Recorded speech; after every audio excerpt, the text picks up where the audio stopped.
Hi friends, பாருங்கள், இதுதான் ஹியூமிக்ன்ற ஃபெர்டிலைசருங்க. இதுதான் வந்துட்டு என்னோடய ரோஸ் செடிக்கு நான் வந்துட்டு வாரத்துக்கு ஒரு முறை கொடுக்குறேங்க. இது வந்துட்டு நல்ல வேர் வளர்ச்சிக்கு யூஸ் ஆகும். உங்களோட ரோஸ் செடிக்கு நீங்கள் இதை வாங்கி கொடுத்தீங்கன்னா போதும். இந்த ஒரு ஸ்பூன் எடுத்திங்கன்னா ஒரு 5 கிராம் வருங்க.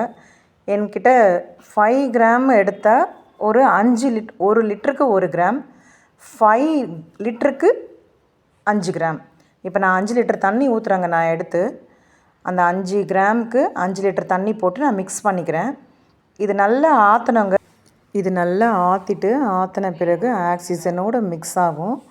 அந்த ஆக்சிஜன் நம்ம செடிக்கு ஈஸியாக கிடைக்குங்க. அந்த மாதிரி நம்ம ஆற்றின பிறகு இப்போ நம்ம செடிக்கு டைரெக்டாக கொடுக்க வேண்டியது தான். இந்த மாதிரி மண்டே இதை யூஸ் பண்ணுங்க. நல்லா செடி நல்லா வளருங்க. Thank you friends.